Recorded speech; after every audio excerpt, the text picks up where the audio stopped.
करने के लिए सबसे पहले भगवान के नाम का संकीर्तन करेंगे और फिर संकीर्तन का आश्रय लेने के बाद ठाकुर के बाल लीला में और फिर ठाकुर के विवाह की लीला में प्रवेश करेंगे। तो आइए अपने मन वाणी को पवित्र करने के लिए भगवान के नाम का स्मरण करते हैं और संपूर्ण भाव से उस ठाकुर से ये प्रार्थना करते हैं कि ठाकुर, आज तक हमने जिस प्रकार की भी भक्ति की हो, सही या गलत, उसको अस्वीकार करते हुए और हमें दीनहीन और मूर्ख समझते हुए अपनी कृपा कटाक्ष का अनुभव हमें कराइए और हमें अपने चरणों की शरणागति में ले लीजिए।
और ये प्रक्रिया बस इस कलयुग में ही नहीं, इसके पहले भी कई बार हो चुकी है।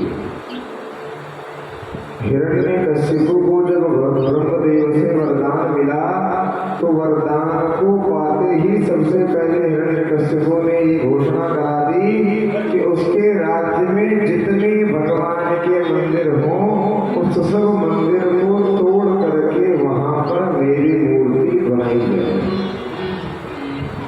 और यही घटना इस कलयुग में भी घटित हुई है। जब भारत में मुगलों का शासन था तो मुगलों के शासन का एक शासक था जिसका नाम था औरंगजेब। औरंगजेब ने भारतवर्ष के कई मंदिरों को खंडित किया।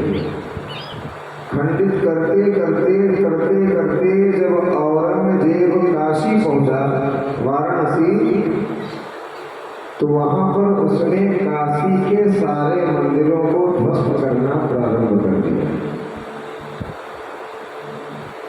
और जब ये बात काशी विश्वनाथ के जो पुजारी जी थे उनको पता चला कि कल प्रातः काल औरंगजेब आएगा और इस ज्योतिर्लिंग को तोड़कर नष्ट कर देगा, तो जैसे ही ये बात भगवान के उन पुजारी को पता चली तो भगवान के वो पुजारी करते क्या हैं कि जब औरंगजेब के सैनिक मंदिर के पास पहुंचे ही होते हैं, उसी समय वो पुजारी जो भगवान विश्वनाथ का ज्योतिर्लिंग रहता है, उस ज्योतिर्लिंग को लेकर के जो ज्ञानवापी कुआं है उस कुएं में कूद जाते हैं।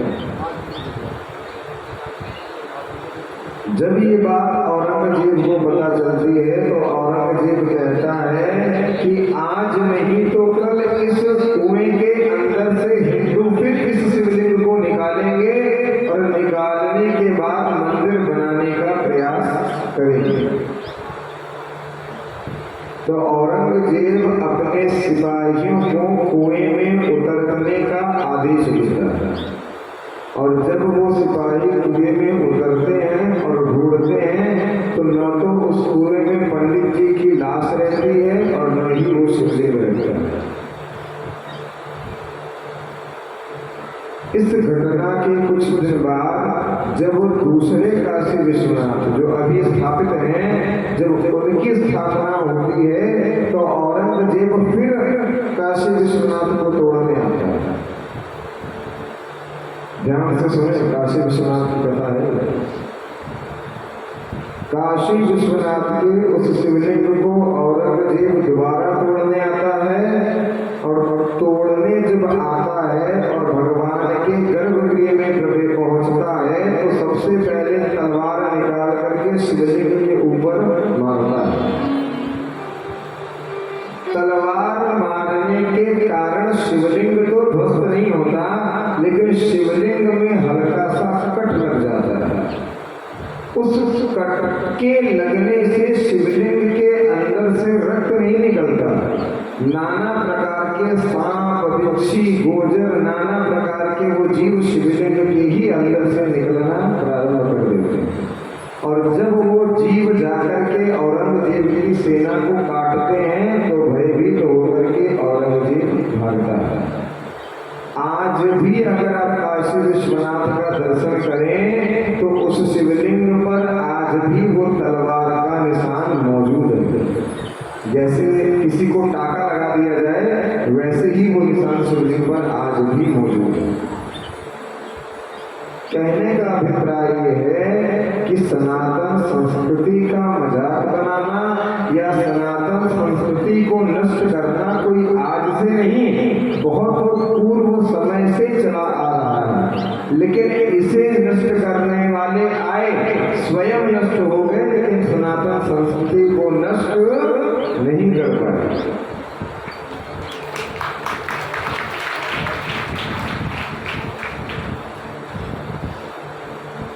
सोमनाथ, गुजरात में जो सोमनाथ का मंदिर है, आप लोगों ने ये सुना होगा कि उस सोमनाथ मंदिर को कई बार लूटा गया है। एक दो बार नहीं, कई बार सोमनाथ मंदिर को लूटा गया है। और जब सबसे पहले अंग्रेजों का शासक वहां पर अपने वजीर को भेजता है कि सोमनाथ के शिवलिंग को जाकर के तोड़ दो, और तोड़ने के बाद जितनी धन संपत्ति सोमनाथ के मंदिर में है उसे मंदिर के अंदर प्रवेश करता है, तो प्रवेश करके ये देख करके डर जाता है कि जो भगवान सोमनाथ का शिवलिंग था वो न तो आकाश में था और न जमीन में रखा हुआ था। बीचों बीच बिना किसी आधार के भगवान शंकर का वो शिवलिंग वहां स्थापित था, न ऊपर न नीचे, बीचों बीच बिना किसी आधार के। जब ये घटना वो वजीर देखता है तो दौड़ करके जाता है, दौड़ करके जाकर के अपने शासक को बताता है कि हिंदुओं के देवताओं में बहुत ज्यादा सामर्थ्य है। क्यों?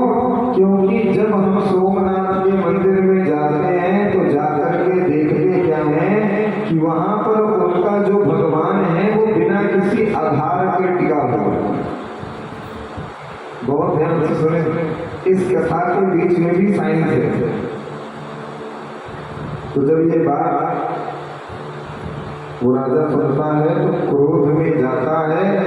क्रोध में जाकर के भगवान सोमनाथ के गर्भगृह में प्रवेश करता है और प्रवेश करते ही शिवलिंग को तोड़ने के लिए अपने तरकस से तलवार निकालता है।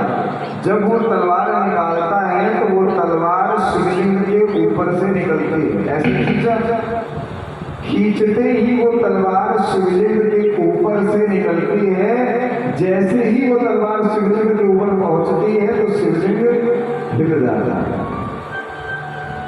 और ये बात वो समझ जाता है कि ये शिवलिंग जो बीचों बीच टिका हुआ है ये किसी शक्ति से नहीं टिका हुआ है, ये शिवलिंग विशेष धातुओं से बनाया गया है। और इस मंदिर की गर्भगृह की जो दीवारें हैं उन दीवारों में चुंबकीय शक्ति है, जिसके कारण वो चुंबक इस शिवलिंग को अपनी ओर खींचता है।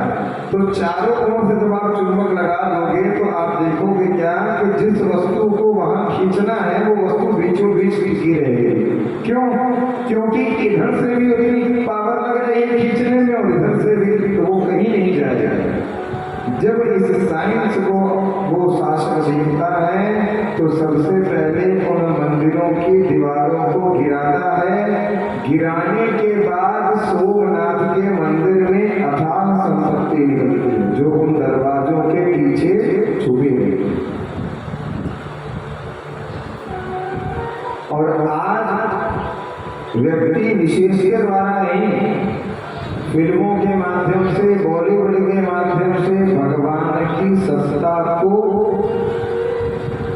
चैलेंज करने का जो काम है वो फिल्मों के माध्यम से किया जा रहा है। क्यों? क्योंकि आजकल के जो बच्चे हैं, जो यूथ है, वो फिल्म स्टारों को ही अपना आदर्श मानते हैं। दुनिया में किसी भी धर्म के ऊपर जल्दी पिक्चर नहीं बनती, लेकिन हिंदुओं के देवी देवताओं के ऊपर हजारों पिक्चरें आज भी आ चुकी हैं और आ भी रही हैं। ओ माय गॉड इस नाम की एक पिक्चर आई थी, कुछ लोगों ने देखा होगा, कुछ लोगों ने नहीं देखा होगा। ओ माय गॉड नाम की एक पिक्चर आई थी। उस पिक्चर में दिखाया क्या गया है कि भगवान शंकर के ऊपर जो दूध जा रहा है वो दूध एक नाली में जाकर के वेस्ट हो रहा है और मंदिर के बाहर कुछ भिखारी बैठे हुए हैं, वो भिखारी भूखे मर रहे हैं। लेकिन हिंदू क्या करते हैं कि पत्थर के ऊपर जाकर के वो दूध चढ़ाते हैं और वो दूध बर्बाद होकर के नाली में चला जाता है। ये बात उस पिक्चर में दिखाई गई है।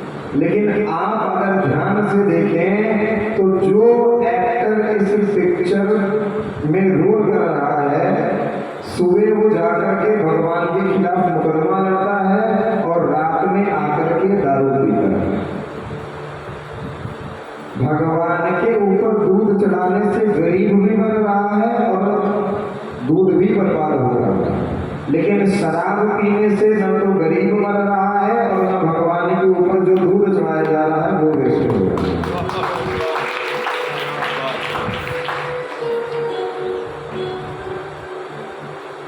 आपको पता है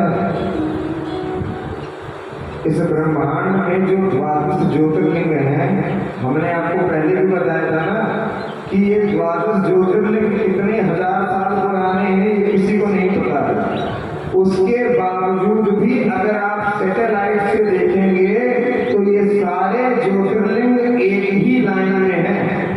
जैसे यहाँ से जो लाइन सामने गई है वैसे ही 12 के 12 ज्योतिर्लिंग जब आप सैटेलाइट से देखेंगे तो उस सैटेलाइट की पिक्चर में आया है कि ये 12 ज्योतिर्लिंग एकदम एक दूसरे की सिधाई में है, बाल बराबर भी टेढ़े नहीं। और ज्योतिर्लिंगों को क्यों दूध दही से स्नान कराया जाता है? वो इसलिए है कि 12 ज्योतिर्लिंग में जो भगवान शंकर की पिंडी है वो पिंडी बहुत विशेष पत्थरों से बनी हुई है और वो पत्थर ही पृथ्वी का संतुलन बनाते हैं।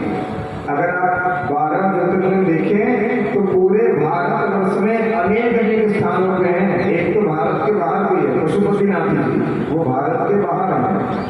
वास्तविकता में ये 12 ज्योतिर्लिंग ही पृथ्वी के संतुलन को बनाए हुए हैं। प्रकृति अपना बैलेंस अपने आप खो रही है।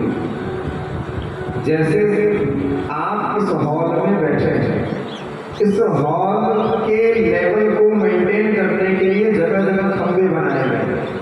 तो ये जो खंभे हैं ये खंभे ही 12 ज्योतिर्लिंग हैं। इनमें से एक खंभे को तोड़ दो तो अपने आप जो ऊपर की छत है वो छत अपने आप डैमेज हो जाएगी। यही काम है द्वादश ज्योतिर्लिंग का। लेकिन हमें क्या लगता है कि बस भगवान शंकर की मूर्ति है, जाकर के पूजा करो, दर्शन करो और लौट करके चले जाओ। आपको ये पता है धरती पर पहाड़ का निर्माण क्यों किया गया? भगवान बिना पहाड़ के भी तो धरती बना सकते थे। पहाड़ों का निर्माण भी धरती के बैलेंस को बनाने के लिए किया गया है। कैसे? आप कभी सब्जी लेने जाओ तो जो तराजू होता है उसमें अगर दोनों तरफ बराबर का बैलेंस दे दो तो तराजू अपने बैलेंस में टिका रहता है। लेकिन अगर थोड़ा सा भार ज्यादा या कम होता है तो तराजू ऊपर नीचे हो जाता है। उसी प्रकार धरती के जो पहाड़ हैं, ये पहाड़ धरती के बैलेंस को बनाए रखते हैं। अब जब पहाड़ की बात आई है तो आप एक बात ये बताइए कि भगवती राजराजेश्वरी के जितने भी मंदिर हैं वो पहाड़ के ऊपर ही क्यों होते हैं? चाहे वो विंध्यवासिनी माता का मंदिर हो, चाहे वैष्णो देवी का हो, चाहे मैहर माता का हो, चाहे मां चिंतपूर्णी का हो, भगवती के मंदिर प्रायः पहाड़ों के ऊपर ही क्यों होते हैं? कोई ये बता सकता है कि माँ का मंदिर पहाड़ों पर ही क्यों होता है? बाकी देवताओं के मंदिर तो कम होंगे, लेकिन भगवती के मंदिर भारतवर्ष में आधे से ज्यादा पहाड़ों पर ही हैं। इसका सबसे बड़ा कारण ये है कि ये प्रकृति स्वयं इस बात का प्रमाण है कि भगवती राजराजेश्वरी सभी देवताओं में और सभी देवियों में सबसे ज्यादा सर्वश्रेष्ठ है। क्यों?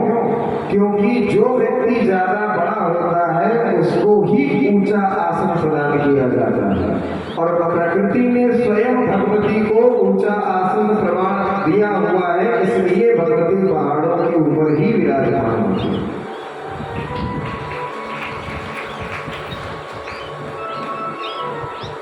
हम सभी ने कल गिरिराज धरण का पूजन करके भगवान के नंदगांव में जो उत्सव मनाया जा रहा था उस उत्सव में जाकर के सम्मिलित हुए। अब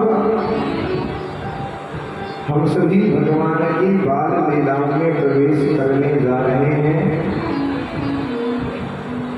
जब नंदगांव में भगवान ने इंद्रदेव का पूजन समाप्त करा करके गोवर्धन भगवान का पूजन प्रारंभ करा दिया तो जैसे ही ये बात इंद्रदेव सुनते हैं, इंद्रदेव क्रोध में लाल हो जाते हैं और क्रोध में लाल होने के बाद इंद्रदेव का जो सबसे मुख्य संरक्षक है जिसका नाम है सांवर्तक, इंद्रदेव को जब बारिश करानी होती है तो बारिश कराने का आदेश इंद्रदेव जाकर के सांवर्तक को देते हैं। बारिश कराने का डिपार्टमेंट, ध्यान से समझे इस गणित को जो हम आपको समझाने जा रहे हैं। बारिश कराने का जो डिपार्टमेंट है वो इंद्रदेव ने सांवर्तक को दिया हुआ है और सांवर्तक के अंडर में 8 मेघ हैं। दुनिया में किसी भी जगह जो बारिश होती है उन बारिश को बरसाने वाले मेघों की जो संख्या है वो संख्या 56 करोड़ है। पूरे ब्रह्मांड में बारिश करने का जो डिपार्टमेंट मेघों को दिया गया है उसमें जो कर्मचारी लगे हुए हैं उन कर्मचारियों की संख्या 56 करोड़ है और ये 56 करोड़ मेघ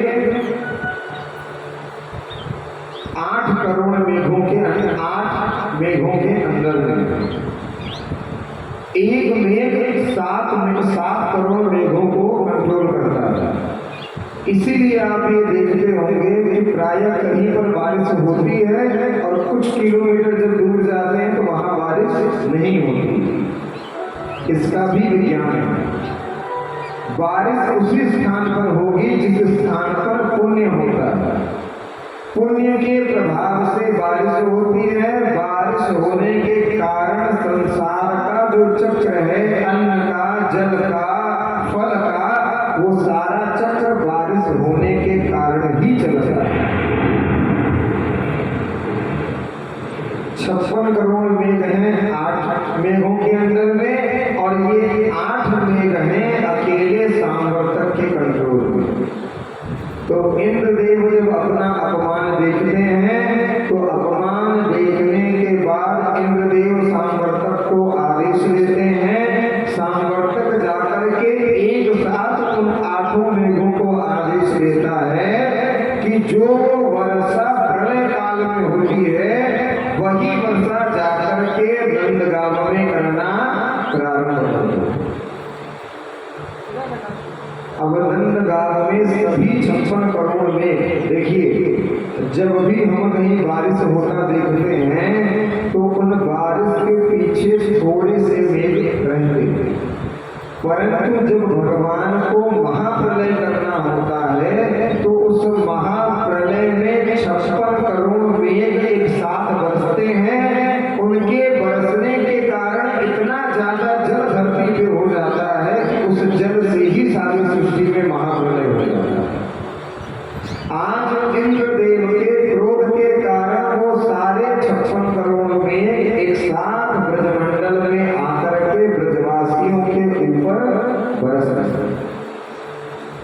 जैसे ही ये घटना भगवान के गोपगण देखते हैं तो सारे गोपगण ठाकुर जी के जो पिताजी हैं नंद बाबा, उन्हें कोसना प्रारंभ कर देते हैं कि आपके छोरे के कहने के चक्कर में हमने इंद्रदेव का पूजन समाप्त कर दिया। पूजन समाप्त करने के कारण इंद्रदेव हम पर रुष्ट हो गए हैं और अब हमारी मृत्यु निश्चित है। अब आप अपने छोरे से पूछिए कि इस समय हमारी रक्षा कौन करेगा। तब भगवान कहते हैं कि हे ब्रजवासियों, आप डरिए मत। जिन गोवर्धन जी का पूजन हम सब ने मिलकर के किया है वही गिरिराज जी हमारी रक्षा करने में सामर्थ्यवान हैं।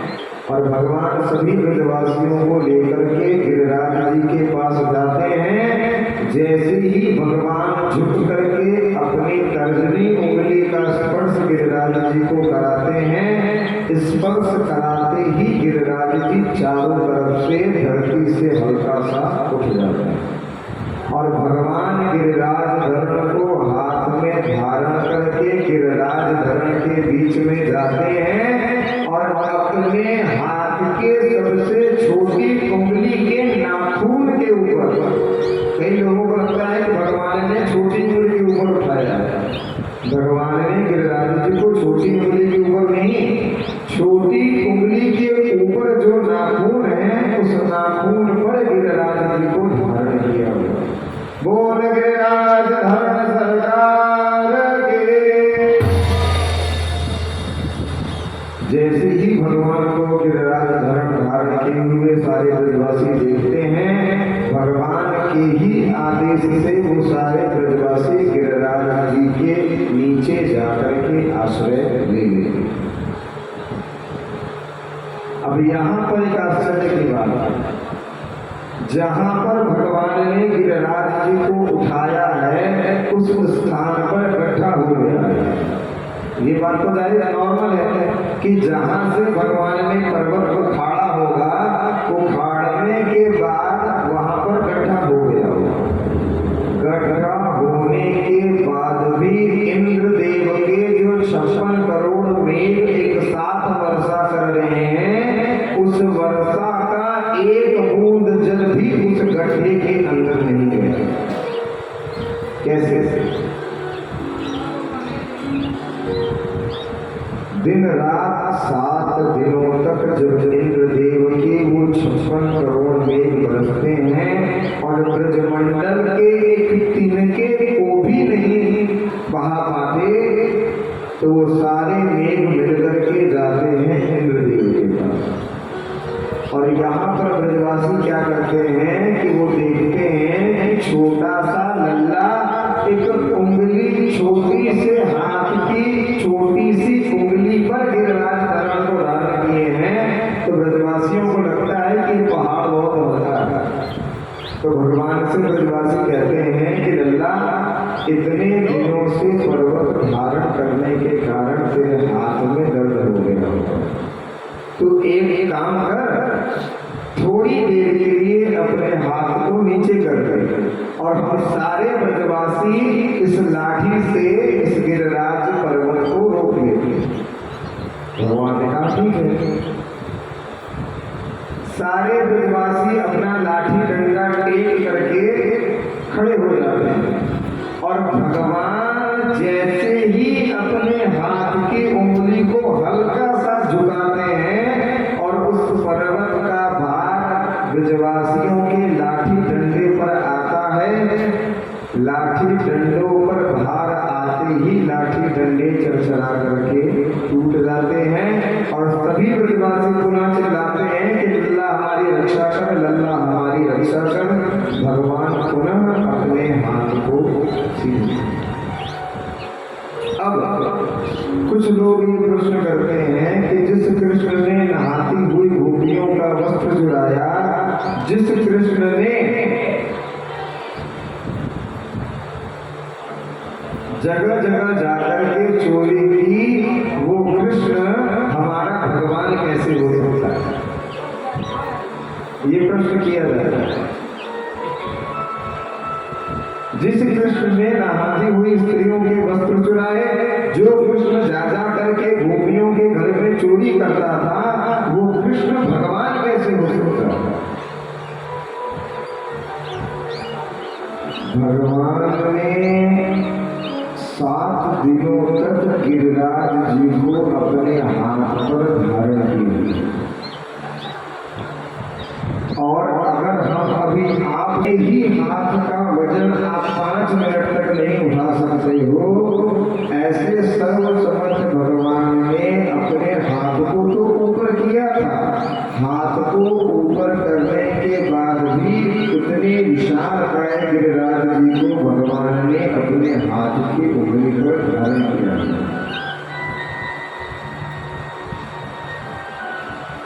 जब वो मेघ जाकर के इंद्रदेव से प्रार्थना करते हैं तो ये देखने के लिए इंद्रदेव स्वयं ब्रजमंडल में आता है।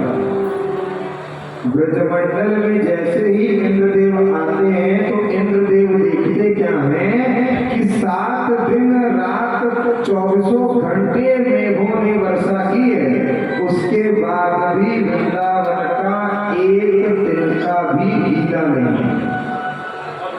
बहुत ध्यान से सुनिए। इंद्रदेव जब आकर के देखते हैं तो देखते क्या है कि ब्रजमंडल का एक भी तिनका गीला नहीं है। तो जो सारा का सारा प्रलय काल का जल जो वर्षा है 7 दिनों तक, वो जल गया कहाँ ब्रजमंडल से?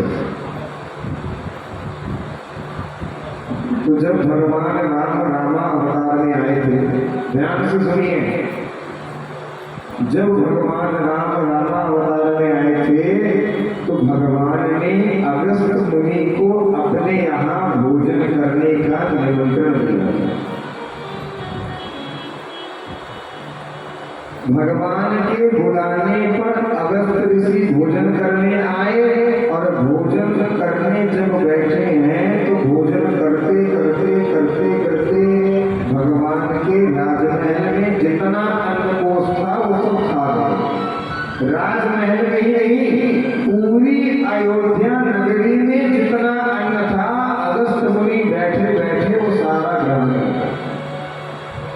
तो सीता जी अगस्त्य मुनि के पास जाती हैं और हाथ जोड़ करके कहती हैं कि भगवान, हमने शास्त्रों में ऐसा पढ़ा है कि जब भोजन करते करते भोजन बीच में आ जाए तो भोजन करने वाले को थोड़ा सा जल दे देना चाहिए।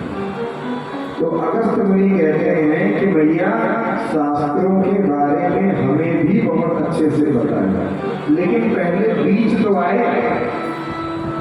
सारी अयोध्या नगरी का अन्न खाने के बाद भी अगस्त्य मुनि का बीज अभी नहीं आया। इसके पीछे कारण ये था कि सीता मैया को अहंकार हो गया था कि मुझसे ज्यादा स्वादिष्ट भोजन कोई नहीं बना सकता, और एक बार जो मेरे हाथ का भोजन कर ले वो भोजन करते ही तृप्त हो जाता है। तो भगवती सीता जी के इस अहंकार को तोड़ने के लिए भगवान राम ने अगस्त्य जी का आह्वान किया था।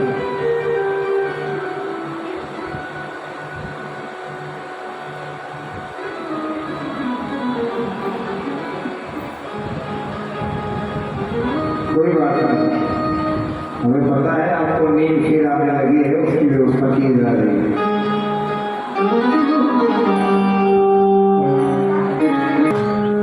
आइए हम अपना देश का प्यारा सा गीत भगाने की दावत, आइए क्या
भोजन करने के बाद अगस्त मुनि भगवान राम से जल पीने की प्रार्थना करते हैं कि आप मुझे जल पिलाइए। तब भगवान ये कहते हैं कि प्रभु हमारे जो आज का भोजन है उस भोजन का जल आपको उधार। द्वापर युग में जब मैं कृष्णा अवतार में आऊंगा तब मैं इस कृष्णा अवतार में आकर के आपके इस उधार को चुका दूंगा। और आज जब इंद्रदेव के मेघों ने जल की वर्षा की है तो उस वर्षा के सारे जल को गोकुल में खड़े होकर के नंद बाबा के उस गोकुल में खड़े होकर के अगस्त मुनि ही उस सारे जल का पान करते।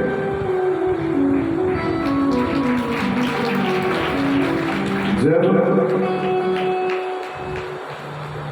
भगवान की इस शक्ति को इंद्रदेव देखते हैं तो भगवान की शक्ति को देखने के बाद इंद्रदेव बहुत शर्मिंदा होते हैं और भगवान से माफी मांगने के लिए भगवान के पास जाते हैं।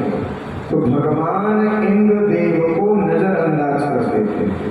मतलब जिधर इंद्रदेव खड़े होकर के भगवान से क्षमा मांग रहे होते हैं भगवान उस तरफ देखते ही नहीं।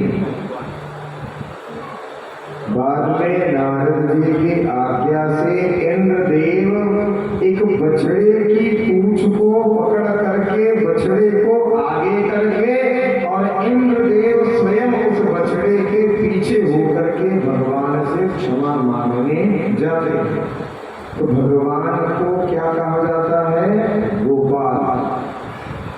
भगवान जब उस बछड़े को देखते हैं तो देखते ही भगवान प्रसन्न हो जाते हैं और प्रसन्न होकर के इंद्रदेव को उठा करके गले से लगा देते हैं। भगवान को गाय और गौवंश इतना ज्यादा प्रिय है कि बड़े से बड़ा पाप कर्म करने वाला इंद्रदेव भी जब उस बछड़े को लेकर के जाता है तो भगवान इंद्रदेव की लाख बुराइयों को छोड़ करके बछड़े को देख करके इंद्रदेव पर प्रसन्न होते हैं और इंद्रदेव को गले से लगा देते हैं।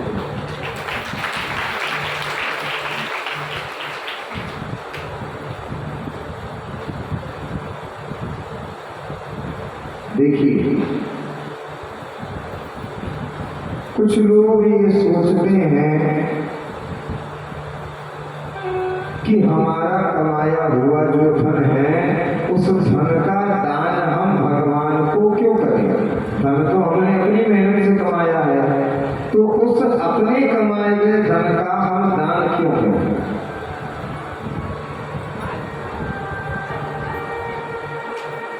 आपके उत्तर प्रदेश की ही एक कथा है। इस कथा को बहुत ध्यान से सुनिए।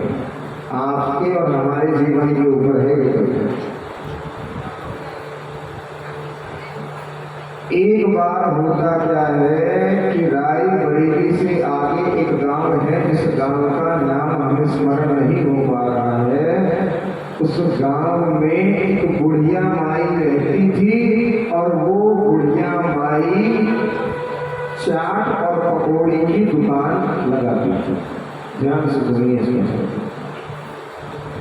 उस चाट और पकौड़ी की दुकान से ही उस माई का जो जीवन था वो चलता था और उस माई के अलावा उसके परिवार में कोई और नहीं था। तो जब समय का चक्र बीतता है तो कुछ लोग आकर के कहते हैं कि अब तुम्हारी जो अवस्था है वो अवस्था धीरे धीरे गुजर रही है। तो इतनी वृद्धा अवस्था को प्राप्त होने के बाद तुम अपने जीवन को इतने मेहनत से कैसे गुजारता हो? और ये बात सत्य होती है, क्यों? क्योंकि बुढ़िया माता से भी अब वो काम, वो दुकान चल नहीं रही। तो वो माता करती क्या है कि उस गांव में ठाकुर जी का एक बहुत सुंदर मंदिर होता है। उस मंदिर में वो बुढ़िया माता जाती है और उसके पास उसकी जो भी संपत्ति थी, दुकान मकान और जो भी धंधा, वो सारा धन वो ठाकुर जी के नाम कर देती है। अब जब सारी संपत्ति उस बुढ़िया माता ने ठाकुर जी के चरणों में अर्पित कर दी, तो वो बुढ़िया माता भगवान के उसी मंदिर में रहना प्रारंभ कर देती और ठाकुर जी को जो भी भोग लगता है, भोजन, पुजारी जी वो प्रसाद ले आकर के उन बुढ़िया माता को दे देते थे और ठाकुर के प्रसाद को खा करके और ठाकुर की सेवा करते हुए उस बुढ़िया माई का जीवन चलने लगा। अब यहाँ पर पुजारी जी ने देखा क्या कि जब वो रात्रि में भोजन के बाद उस बुढ़िया माता को दूध देते थे, तो वो दूध वो बुढ़िया माता बहुत देर तक पीती ही रही। तो पुजारी जी को ये लगा कि भाई वृद्ध हो गई है, मुंह में दांत है नहीं, तो हो सकता है इसलिए इसे ज्यादा समय लगा। ध्यान से सुनिए, ध्यान इधर उधर मत बढ़ पड़ेगा।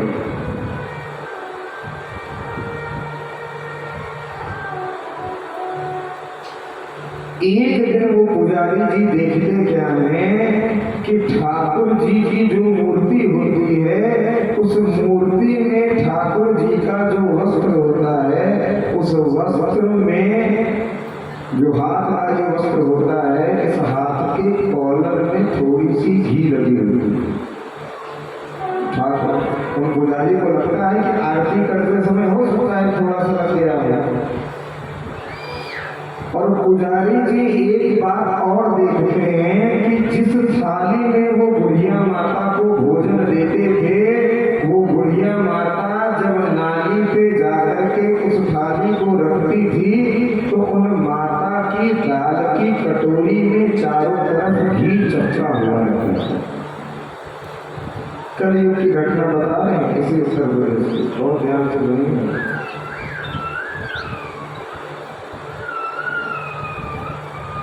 अब धीरे धीरे धीरे धीरे जैसे ही समय चक्र बीतता जाता है, तो पुजारी जी देखते क्या है कि जो मेवा वो ठाकुर जी को भोग लगाते हैं, उस मेवे के पात्र में से भी मेवा कम होना शुरू हो जाता है। तो पुजारी जी को लगता है कि मंदिर में कोई चूहा आ गया है, वो चूहा मेवा ले जाता है। लेकिन कुछ समय बाद तो यहाँ तक स्थिति आ गई कि अलमारी में जो डिब्बा में मेवा रखा गया था, उस डिब्बे में रखे हुए जो मेवे की संख्या थी, वो संख्या भी कम होने लगी। तो एक दिन जाकर के पुजारी जी उन बुढ़िया माता से पूछ देते क्या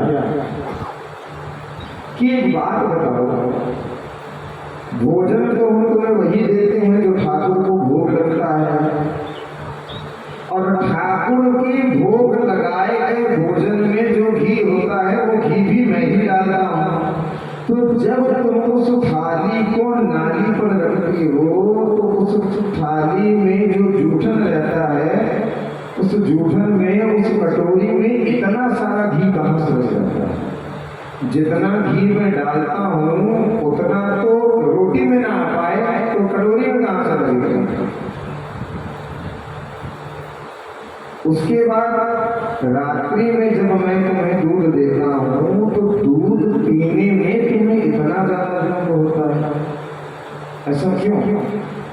तो बुढ़िया माता ये जवाब देती हैं कि पुजारी जी मैं क्या करूं, मेरे दूध के पात्र में आप इतना ज्यादा मेवा डाल देते हो कि उस मेवे को चबाने में मुझे इतना ज्यादा समय लग जाता है। और मैंने कई बार सोचा कि आपको मना कर दूं कि मैं वृद्ध हो गई हूँ, मेरे दाल में इतना घी मत डाला करिए, लेकिन मैं संकोच के कारण आपको ये कह नहीं पाती। जैसे ही ये बात पुजारी जी सुनते हैं, पुजारी जी समझ जाते हैं कि भगवान के द्वारा लगाए गए भोग में जो मेवा है उस मेवे की संख्या कहाँ चली जाती है। और उस दिन जो हमने ठाकुर के वस्त्र में घी लगा हुआ देखा था, वो घी ठाकुर के वस्त्र में कैसे लगा।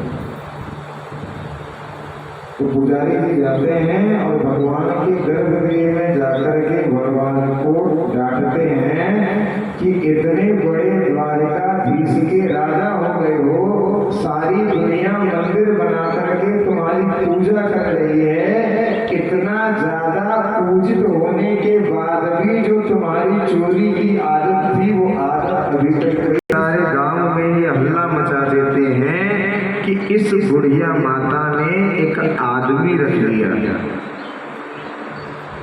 ये जो बुढ़िया माता अपनी सारी संपत्ति दान करके प्रभु के, लेकिन अगर आप किसी की बुराई करोगे तो ये बात आग की तरह समाज में अपने आप फैल जाएगी। और प्रायः जब किसी को चरित्रहीन बनाने का प्रयास किया जाता है तो ये बात तो और ज्यादा, ये बात सारे गांव में फैल गई कि इस बुढ़िया माता ने एक आदमी को रख लिया। अब वो बुढ़िया माता एक पूजा आदमी, तुझे शर्म नहीं आती ऐसा काम करते हुए? अगर यही करना था तो सारी संपत्ति का दान करके ठाकुर का, जैसे ही इस शब्द को वो बुढ़िया माता सुनती है तो वो रोने लगती है। और रोते रोते वो अपने समाज के लोगों के पास जाती है। सबका एक अपना समाज होता है ना, जाकर के वो बुढ़िया उस समाज के व्यक्ति पुजारी जी के पास जाते हैं और पुजारी जी से पूछते हैं कि आप इसके बारे में ऐसी अफवाह क्यों फैला रहे हैं। तो जब पुजारी जी देखते हैं मांगने की जरूरत नहीं है, कल से आप हमारे घर आओ, हम आपकी सेवा भगवान के ही सामान करें। अब सारे गांव वाले ये बात बोल करके चले जाते हैं। रात्रि में वो बुढ़िया उस मंदिर में बैठ करके रो रही होती है। पुजारी जी भगवान को भोग लगा करके आते हैं और वो भोग जब बुढ़िया को देते हैं तो बुढ़िया बना कर देती है। कुछ देर बाद पुजारी जी दूध ला करके उस बुढ़िया माता को देते हैं तो उस दूध को भी वो पीने से मना कर देती है। ये जब दृश्य पुजारी जी देखते हैं तो पुजारी जी कहते हैं कि भाई तू मंदिर का रूखा सूखा क्यों खाएगी, कल से तो तेरी दावत है नगर के बड़े बड़े सेठों के घर में। ये बात सुन करके भी वो बुढ़िया माता कुछ बोलती नहीं। रोते रोते रोते रोते अचानक से वो रात्रि में उठती हैं और भगवान के मंदिर के बाहर जाकर के बैठ जाती हैं। और बैठने के बाद हाथ जोड़ करके भगवान से प्रार्थना करती हैं कि ठाकुर एक बार मैंने तेरे हाथ से पा लिया है, अब संसार में किसी और के हाथ से पाने की जो मेरी इच्छा है वो रही ही नहीं। इस बात को बोल करके जैसे ही वो बुढ़िया माता ठाकुर के चरणों में प्रणाम करती हैं, प्रणाम करते ही आधी रात को मंदिर के सारे घंटे घड़ियाल अपने आप बजने लगते हैं और ठाकुर का जो पट है वो पट खुलता है और पट खुलते ही बुढ़िया के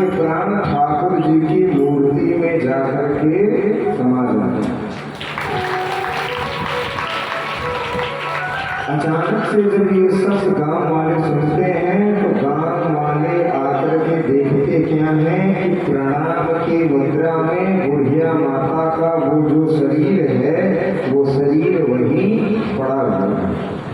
आज भी ठाकुर का वो मंदिर वहां पर है और आज मंदिर से कुछ दूर उन बुढ़िया माता की समाधि आज भी बनाई गई है। जब भी ठाकुर जी की आरती की जाती है तो ठाकुर की आरती करने के बाद उन बुढ़िया माता की आरती जाकर के वही मंदिर के पुजारी आज भी करते हैं। कहने का अभिप्राय ये है कि हम अपनी धन संपत्ति और अपनी बुद्धि के अनुसार ठाकुर को देते हैं, परंतु उस देने में अगर हमारा मन लगे, बुद्धि न लगे, मन, तो मन लगने के बाद वो आपका दिया हुआ डायरेक्ट ठाकुर तक जाता है। और जब आप भगवान के लिए करते हो तो भगवान भी आपके लिए करने के लिए उत्सुक होते हैं और आपका दिया हुआ तो थोड़ा होता है क्योंकि आप अपनी औकात से देते हैं और जब भगवान के देने का समय आता है तो भगवान अपनी औकात से आपको देते हैं। इंद्रदेव को क्षमा करने के बाद भगवान अपने मित्र गणों के साथ खेलने के लिए वृंदावन में जाते हैं और एक दिन भगवान ये नियम बना देते हैं कि आज के बाद से जो हमारे सखा गण हैं, इन सखा गण में से रोज एक सखा अपने अपने घर से भोजन लेकर के आएगा। आज तुम लाओगे सुनामा, कल तुम लाओगे मधुमंगल, परसों तुम लाओगे श्रीरामा। ये भगवान नियम बना देते हैं। अब ये करते करते करते करते जब भगवान के एक मित्र रहते हैं मधुमंगल, जब उनके भोजन लाने का समय आता है तो जो मधुमंगल रहते हैं वो अत्यंत गरीब रहते हैं। ध्यान से सुनिए भगवान की करुणा और कृपा कैसे बरसती है। जब मधुमंगल के भोजन लाने का समय आता है तो मधुमंगल के घर में भगवान के लिए ले जाने के लिए कुछ नहीं रहता है, तो मधुमंगल खाली हाथ ही चले जाते हैं गौचारण करने के लिए। यहाँ पर जब भोजन का समय आता है और भगवान कहते हैं कि मधुमंगल अपने घर से तुम क्या लाए हो, ले आकर के हम सभी को ग्रहण कराओ, तो मधुमंगल कहते हैं कि कृष्ण हमारे घर में खाने के लिए कुछ है नहीं, इसलिए हम ला नहीं पाए। तो भगवान कहते हैं कि मधुमंगल हम तुम्हें कुछ क्षण का समय देते हैं, अपने घर जाओ और जो भी तुम्हारे घर में है उसे ले करके आओ, नहीं तो हम सारे सखा मंडली के साथ तुम्हारे घर पे धावा बोल देंगे। जब ये बात मधुमंगल सुनता है तो दौड़ करके अपने घर जाता है तो देखता क्या है कि उसके घर में कुछ भी खाने के लिए नहीं रहता। लेकिन उसकी माता जी ने जो कल रात में भोजन बनाया था उस भोजन में थोड़ी सी जो बासी कढ़ी थी वो कढ़ी बच गई और मधुमंगल को ये पता था कि कृष्ण जो बोला वो करेगा जरूर। तो कहीं अगर कृष्ण मेरे घर पर आया और उसने घर में मेरे घर के स्थान पर जो ये बासी कढ़ी रखी हुई है, अगर इस कढ़ी को वो पा गया तो सारे वृंदावन में मेरा बड़ा उपहास उड़ाया जाएगा कि कृष्ण के साथ मधुमंगल घूमता है, ताजे ताजे मक्खन तो कृष्ण के द्वारा खा लेता है, लेकिन जब कृष्ण को खिलाने का समय आता है तो अपने घर की बासी कढ़ी ले जा करके वो कृष्ण को खिला देता है। इस उपहास से बचने के लिए मधुमंगल क्या करता है कि रात की वो बासी बची हुई कढ़ी जल्दी जल्दी करके स्वयं पीने लगता है। तो आप ये बात देखे होंगे कि अगर जल्दी जल्दी कुछ पियो और लास्ट में वो आपके मुंह में चला जाए तो न तो अंदर जाता है न तो बाहर जाता है, वो बीच में मुंह में रह जाता है। जैसे ही मधुमंगल उस सारी कड़ी को पीता है और बची हुई कड़ी को अपने मुख में भर देता है, उसी समय भगवान कृष्ण मधुमंगल के घर पर आ जाते हैं और मधुमंगल को कड़ी पीता हुआ देख लेते हैं। बिना कुछ सोचे विचारे ठाकुर जाते हैं, मधुमंगल के मुख में अपना मुख लगाते हैं और कड़ी मुंह में ज्यादा भर देने के कारण जो मधुमंगल का मुंह फूला रहता है, उस फूले हुए मुंह को दोनों हाथों से ऐसे मारते हैं तो मधुमंगल के मुंह में जो बासी झूठी मधुमंगल की कड़ी रहती है, वो कड़ी भगवान के मुख में चली जाती है और भगवान उस सारे कड़ी का पान स्वयं कर लेते हैं। आपको जो ये लगता है कि हमारे पास भगवान के लिए कुछ नहीं है, कुछ लोगों के पास होता है लेकिन वो चढ़ाते नहीं, या हमारे पास भगवान को कुछ देने के लिए नहीं है। भगवान का प्रेम देखिए कैसा है। दुनिया में सबसे ज्यादा प्रेम एक माँ को अपने बच्चे से रहता है। इस दुनिया में अगर सबसे ज्यादा प्रेम की गणना कराई जाए तो एक माँ अपने बच्चे से सबसे ज्यादा प्रेम करती है, लेकिन खिलाती है, लेकिन भगवान का प्रेम देखिए। स्वयं के मित्र के मुंह में जो बासी कड़ी चली गई थी, मधुमंगल के मुख में मुख लगा करके भगवान उस बासी कड़ी का भी पान स्वयं कर रहे। ये है ठाकुर की कृपा, दया, करुणा, महिमा। जो आप कहना चाहो भैया समय हो गया। अरे यार छठवा दिन है, प्रयास करिए आज कम सोइए आप लोग, क्योंकि आज और कल यही 2 दिन कथा बची है, उसके बाद कथा नहीं होगी, फिर घर में सोइए। तो आपसे निवेदन है कि जो माताएं कथा सुनते सुनते सो रही हैं, वो अपनी नींद को थोड़ा कंट्रोल में करें। वृंदावन बिहारी लाडली सरकार की जय जय।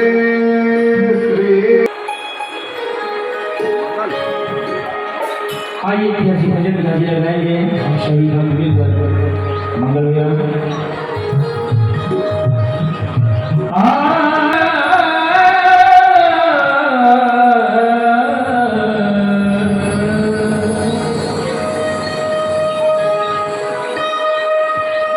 ठाकुर के दीवाना कौन कौन है? जो ठाकुर के दीवाना हो अपना खड़े हो जाओ, मेरे पागल आ जाओ। हर दिल दीवाना हो गया, मेरा दिल दीवाना हो गया।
दिल दीवाना